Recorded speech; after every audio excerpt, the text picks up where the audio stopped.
Welcome to the Leaders Lens Show, where we help you as a middle manager help you lead well from the middle out. My name is Ray White, and I am juiced that you're taking time to listen to this episode today. And Happy New Year, by the way. Want to make sure I cut that out the way. Hope that your new year is starting off right, starting off fresh, starting off exciting. Couple of announcements, and I'm going to get you on to this episode. Announcement number one, I'm excited to be dropping every Monday a leadership quote of the week, where I get to share a quote from a leader that we all may know or we may not know. Share his perspective and share my perspective of how that plays a role in what it means for me as a leader or for us as leaders, and then be able to say, what can we do to take action moving forward? That drops every Monday. You can catch that real bite-size, less than 3 minutes. It's going to be a really good time for y'all to listen and get the reflection to start your week. I also want to share that the Leaders Lens newsletter continues to be popping off. You can subscribe to that in the bio. Love to hear your perspective and get these bite-sized and deep dives on leadership tactics to help you in your leadership wherever you are within the organizational structure. And you can find us on all the social media platforms. Find the Leaders Lens on Instagram and LinkedIn as well, through my personal profiles. You can check that there. But on this episode, I'm excited to bring you a snippet of a conversation of Sarah Arbuckle, who is a chief of staff of the Oregon legislator within the state of Oregon. And one of my creative endeavors is hosting all kinds of podcast shows. And so this one is based off a show called The Willamette Block Party, where we highlight all things melanin within the Willamette Valley. Me and my co-hosts with Ali Saunders and xinyourface.com, Xavier Hudson, we highlight these interviews and conversations of what's going on in Willamette Valley that has to deal with BIPOC individuals, the leaders, the businesses, the initiatives, the efforts. And this particular segment is a few leadership questions that I asked Sarah remotely that she's going to answer on the pod. So I'd love for y'all to take a moment to listen to this segment, but then subscribe to the Willamette Block Party if you're interested in hearing some more of those stories as well. I'll bring some of those snippets into this space. I would love for you all to let me know, what is one takeaway that you gathered from her message? What is one thing that you hope to take within your leadership to impact the way that you lead? Tag me, tag Sarah. I'll make sure her information is in the show notes too, so we can continue to grow and learn and develop in our leadership together. But that's enough of me yapping. Let's go ahead and dive into this episode with Sarah Arbuckle and hearing her answer the two questions I asked her about her leadership. And let me know what you think.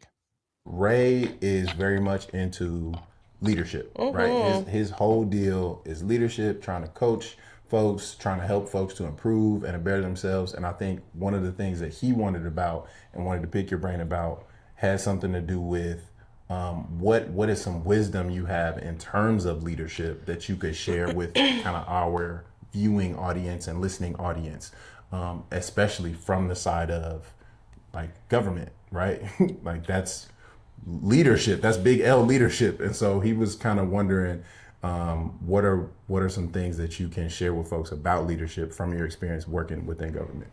I have like 3 things that come to mind. Let's go. Nobody knows what they're doing. Okay. Get out of your own way.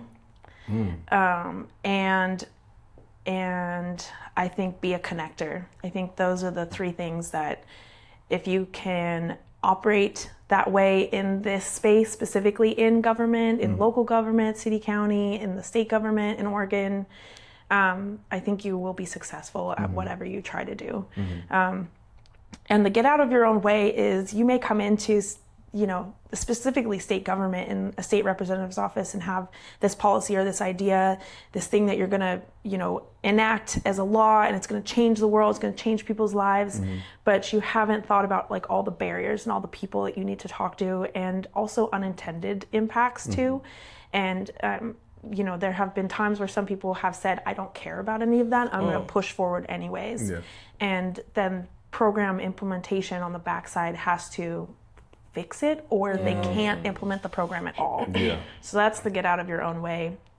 I think that nobody knows what they're doing is like, there's no one way to do any of this work, any of this policy development.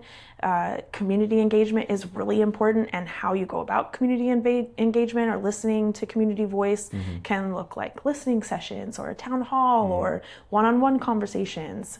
And as long as you're engaged in that and you have an open conversation, open dialogue with the people that you're serving, then you can't go wrong. Yeah. Nice. Sarah, thank you so much for coming to the block. Really excited to have you share your wisdom and knowledge to the community of the Willamette Valley. Sorry for not being here personally, but the question I do have for you is, what are some of the things you're learning being a chief of staff for Oregon State Rep, and what's some wisdoms and knowledge that you could share to us in our community? So you kind of touched on it. Would you add anything else to that one? What was the name? Up here, second tab. I think I guess not. I don't know. What's coming to mind is like some people really like stay on their side of the aisle, and that is, I don't know. It puts you in a corner, and your opportunities and options to like actually make change and do what you came there to do like diminish. So we're only there for a short time. A term is 2 years. It's 1 6-month session and 1 35-day session. And if you don't get anything done in the 6-month session, you're not going to get anything done in the 35-day session. Yeah. In fact, I'm drafting policy right now that won't even be heard until February. But I've got to work on it now because we've got to give it the time to, go through all the hoops and loops and make sure that this is packaged in such a way that it will work and will have the intended impacts that we want. So I think, if you come in with these like preconceived notions of like how you expect it to go, that will burden you. Okay. Yeah. You said don't put yourself. That put you in the corner. I was gonna say nobody puts baby in the corner. I'm just full of quotes and references. Okay, so there's one more question. Yeah. All right, so we back. Another question I have for you about the Oregon State Legislature is, how can we engage and encourage the next generation to be a part of the similar work that you are doing? How do we get the next generation involved in the politics? Let me know your thoughts. Yeah. Well, firstly, I'd like to say we are hoping to bring back youth vote because a lot of our youth, especially in the high school ages, like 13 to 18, are involved, are heavily involved in their student government, in their city and county government. I mean, we had Danny Moran is one of the first Multnomah, I think ESD elected positions, and in Lane County we had another youth who's under 18 run for an elected position. Jorge Bautista is a City of Portland elected position. So they're really setting the stage, I think, for youth to come into this. Multnomah Youth Commission is really wonderful. In Salem, we have a group who I'm forgetting the name of, but they bring youth and youth of color to the Capitol to do Advocacy Day, to talk to their reps. I think just exposure is really important. And then having representation in the building, I think, even if they just see us and they don't like have a conversation with us, just seeing us in that building is means that they can also be there. Right. Right. Awesome. You're showing them, you're role modeling, even when you're not thinking of it in the front of your mind. Your presence is very, very important. Yeah, I like that. Okay. I remember the part about engaging with the youth, and that so. Hey, see, sounds right. We got you in there. We got you in there, my boy. Right. Hey, we didn't forget about you, dog. You're here with us. Hey.